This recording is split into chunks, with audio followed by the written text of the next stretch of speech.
Okay, now you have the onion, the green peppers, and the garlic chopped. We're gonna start sauteing them. You're gonna put 2 tablespoons of olive oil in a pan.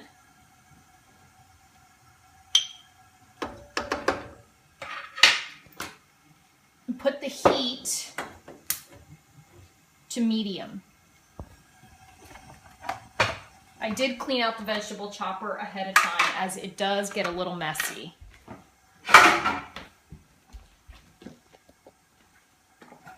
You're then going to put the onion, garlic, and chopped green bell pepper into the pan.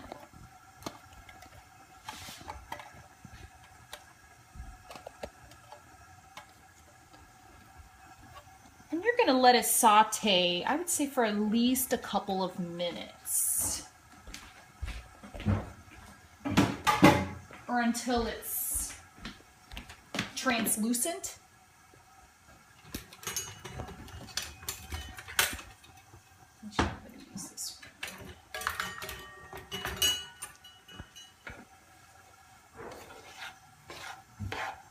Some thoughts on sofrito. There's a lot of different versions out there. Some folks add tomato sauce. In this case, I'm making some black beans from scratch. I actually don't like the way the tomato sauce tastes in it. I prefer to leave the tomato sauce for pastas.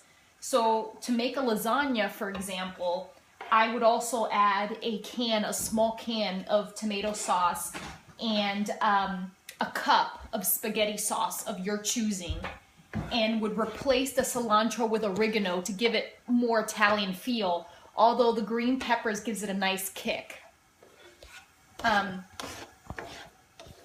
But yes, in this case, I'm making this kind of sofrito for rice and beans, and I say, me personally, I say hold the tomato sauce. Okay, so I'm going to go ahead and chop a cup of cilantro that I'm going to add to it.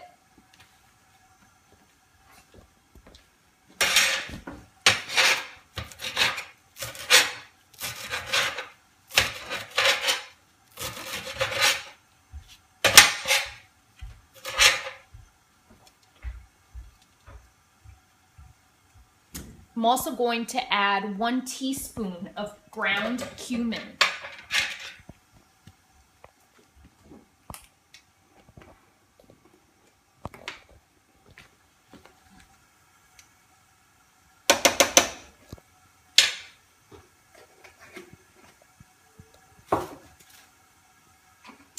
Also, again, while not necessary, especially if you don't like olives, we love the green manzanilla olives, so I usually add about 6 to 8 in a batch like this one.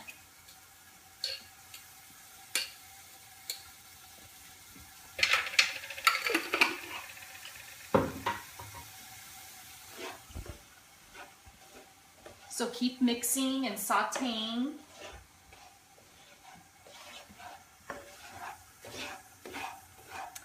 So I actually prefer, I am aware that you can buy recaito and sofrito at certain supermarkets, but I prefer making my own at home because I have control over how much salt and sodium I put in it.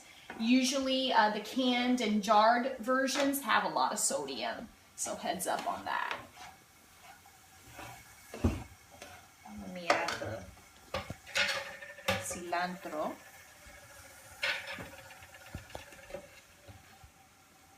And the same with the beans. I actually do make my beans from scratch. It does take longer. However, you'll be surprised at how much you can do in that time. Take a shower, get the kids ready, while you let the beans first boil, and then you can put it on medium-low and let it gently simmer there.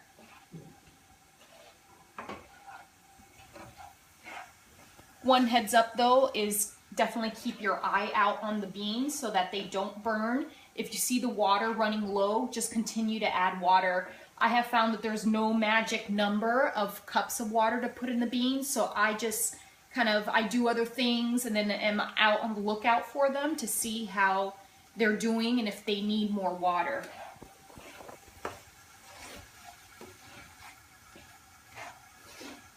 For this particular batch, I'm actually going to add the sofrito to the beans.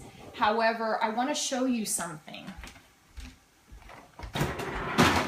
In my freezer, I have a lot of base sauces in these glass bowls, and I label them and I freeze them for up to 6 months.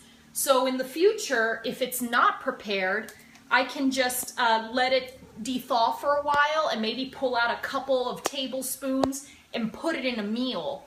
So that way I can prepare a quick meal with the base sauce.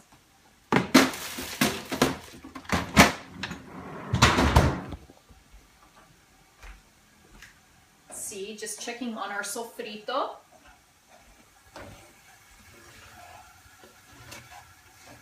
It smells really good, by the way.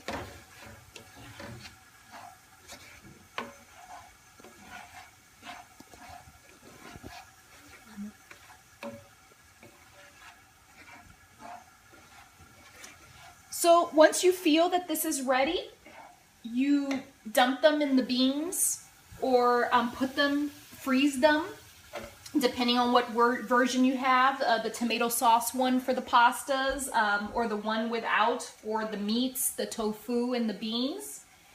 And you're good to go. Please add salt and pepper to your taste. But again, you might find it doesn't need it at all. But it's great to cook these from scratch so that you know how much salt is in them.